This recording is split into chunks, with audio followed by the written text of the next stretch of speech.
Olá, aqui é a Ju e hoje eu vou falar sobre as minhas impressões da leitura do livro Hibisco Roxo, da nigeriana Chimamanda Ngozi Adichie. Esse livro é tema agora do Leia Mulheres do Rio de Janeiro, dia 25 de janeiro, na Livraria Blux, em Botafogo, às 19h30. Eu convido todos vocês a participarem, porque eu acho que vai ser uma discussão muito legal.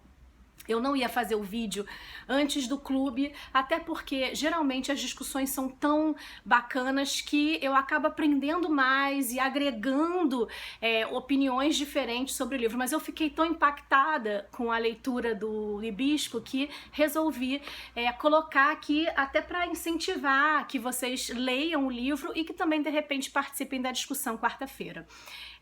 Esse livro aqui já tem um vídeo da outra mediadora do Leia, Aline Aimé, eu vou colocar aqui embaixo. Ela faz discussões muito bacanas e também coloca questões que eu senti vontade de colocar também nesse vídeo. Não vou fazer dessas discussões algo muito aprofundado, até para que vocês realmente queiram ler e não sintam isso como spoiler. Eu não farei spoiler aqui nesse vídeo, vou falar de uma forma geral.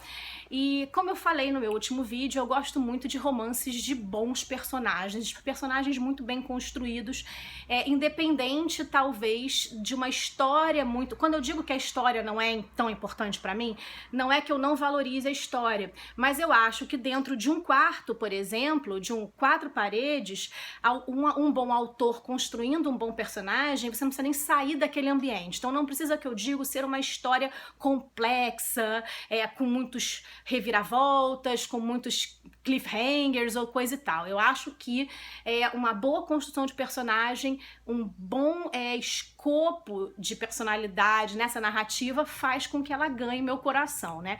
E foi o que aconteceu com a Chimamanda. O que eu acho mais bacana da Chimamanda, antes de falar sobre o que o livro o que acontece nessa história, é que não é uma escrita poética, não é uma escrita assim erudita, não é nada difícil e complexo. É muito interessante você perceber que ela não só por ser em primeira pessoa, contado pela personagem Cambile, que é uma pré-adolescente, já adolescente, eu já não sei muito bem essas divisões hoje em dia, mas uma menina de 13 a 15 anos hoje já é muito mais, né, adulta até do que era, acho que na minha época, mas enfim. A personagem da Cambile, ela vai contar, né, em primeira pessoa, a vida dela nesse período do livro, que se divide mais ou menos entre a primeira história acontece num momento presente, depois ela retorna, aí tem outro momento dentro desse retorno para depois voltar para o início, o que aconteceu no início do livro, para que feche a história, né? Então tem essa divisão temporal. O livro tem uma leitura muito dinâmica. Eu não conseguia parar de ler, eu li em um dia só, né? Assim, eu comecei de manhã porque eu gosto de ler muito próximo da discussão para que fique muito vivo em mim, né? E o que acontece na história da Cambile? Ela mora numa casa muito rica dentro da Nigéria, né? Que é um país essencialmente pobre, e simplesmente ela tem um pai que é empresário. Além dele ser empresário, o Eugene, ele é também um dos colaboradores de um jornal de oposição, né? E ela tem a mãe em casa e o irmão mais velho, o Jajá. E os funcionários da casa, né? O motorista, a empregada doméstica. E ela tem uma vida muito abastada. E ao mesmo tempo, eles são frequentadores assíduos da igreja St. Agnes, que é a igreja católica dessa comunidade. E o pai é um proeminente e ativo membro da igreja e da comunidade, né? Não só da comunidade onde eles cresceram, onde eles nasceram, que eles vão para lá como quase um período de feriado e tudo mais, e mora o avô, né? O pai do pai, e tem uma irmã. O pai, Eugene, tem uma irmã chamada Ifeoma, e essa irmã também tem 3 filhos e é viúva. O que acontece nessa história? Esse pai, ele tem dentro dele questões muito sérias em relação a um fanatismo religioso dentro dessa proposta da religião em países que tinham outras crenças antes do catolicismo chegar. E não só o catolicismo, né? O cristianismo também. Nesse caso é católico, mas as religiões protestantes também têm um trabalho missionário muito grande nessas regiões. O que acontece? Faz parte, né, da religião católica e depois durante um momento lá já na Idade Moderna de pregar esse catecismo e transformar essas religiões pagãs totalmente para uma religião cristã. E essa é a questão, porque na verdade a ideia dessa catequese é uma ideia aniquiladora, né? Eu não vou fazer críticas, aqui não é uma discussão religiosa, mas isso é um fato, né? O trabalho de catequese desde a colonização, nesse caso aqui na Nigéria, é um período pós-colonial e é um período de após guerra civil e golpe de Estado. A Nigéria sofreu diversos e seguidos golpes de Estado. Dentro do golpe de Estado tinha outro golpe de Estado, então os próprios militares ali não conseguiam entrar num acordo sobre como governar aquele país. Então, na realidade, esse momento aqui, existe um golpe de Estado, existe uma questão missionária de uma religião que aniquila os hábitos pagãos, ela, na verdade, ela se coloca como religião, e aí a Aline Aimee faz um link, né, com as religiões, com os deuses pagãos, que são deuses muito justiceiros e na verdade são deuses muito fortes que você pode, na verdade, a qualquer momento, se não agradá-los, incorrer na fúria desses deuses, né? Mas na verdade isso de fato também tem o início do cristianismo, quando a própria figura do Deus cristão era um Deus imperador. E na verdade você vê exatamente isso no pai da Cambile, né? O Deus imperador é um Deus que é retratado naquele momento. Havia necessidade, né? Só um adendo, na Europa, de um lugar de poder, de autoridade, que fazia com que aquele Deus, para se colocar dentro de religiões que não aceitavam, não entendiam aquela figura do Deus único, como alguém quase um ditador autoritário. E aí é engraçado, porque esse trabalho missionário leva quase um cristianismo primitivo, né? E é exatamente isso que acontece com o pai dela. Ele vê, e aí o poder dos personagens mais uma vez é muito grande, porque o Eugênio é um personagem que você esperaria que fosse quase como sendo um ditador dentro de casa, que ele fosse também um ditador fora dela no sentido da ideologia política, mas não, ele é totalmente contra o golpe militar, né? E ele simplesmente, o jornal que ele trabalha é um jornal que é o único da Nigéria que faz esse tipo de oposição ao golpe. Então, na verdade, a riqueza do personagem é exatamente essa. Ele luta por uma democracia, né? Mas a democracia essa dentro do que ele acha autoritariamente como cristão fanático, né? Então, assim, ele ajuda a comunidade, ele paga escola de muitas crianças, ele ajuda as pessoas financeiramente e, ao mesmo tempo, desde que essas pessoas estejam inseridas no que ele acreditava ser correto, né? E aí você coloca não só o Deus pagão furioso, como também esse cristão, esse Deus cristão, imperador, autoritário, ditatorial, que não aceita e que elimina completamente traços tradicionalistas da religião passada da Nigéria. E o pai dele é um tradicionalista, né? Pessoas mais idosas mantêm essa religião, esse contato com os deuses, a forma de você manter os seus ritos, né, de falar com esses deuses. Ele não aceita esse pai, ele corta a relação com esse pai.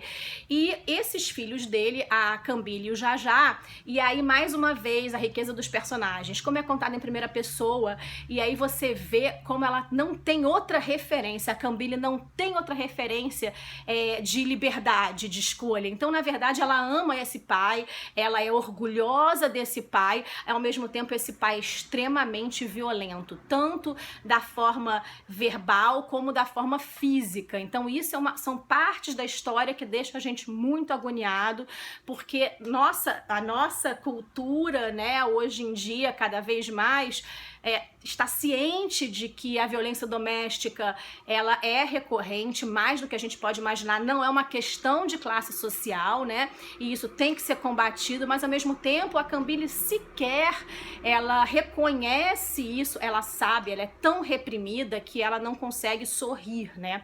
E aí esse contraste do que ela vive nas melhores escolas, com o pai dono de empresas alimentícias, ela não lhe falta nada, enquanto na maior parte da população falta quase tudo, né? E aí é o caso da irmã Ifeoma, por uma questão de ser justamente a reviravolta do livro, e aí tem relação ao título do Hibisco Roxo, o que o Hibisco Roxo como ele floresce, o que acontece, porque esses dois meninos, né, a Cambile e o Jajá, vão passar um período na casa da tia Ifeoma com seus 3 filhos. E a casa da tia é uma professora universitária, e a casa da tia é totalmente diferente da casa que eles tinham. E a casa falta luz, falta água, falta carne, né? Assim, galinhas e carnes vermelhas, e eles comem mais legumes e comidas locais, mas acontece que falta tudo, e ao mesmo tempo naquela casa é onde tem tudo que eles não tinham de referência de liberdade na casa deles. E essa é a grande questão do livro, né? Quando você não tem referência, é difícil você entender o que te falta, né? E aí quando você começa a ver outras coisas, você começa a entender que aquilo que você não tem começa a pesar dentro de você, né?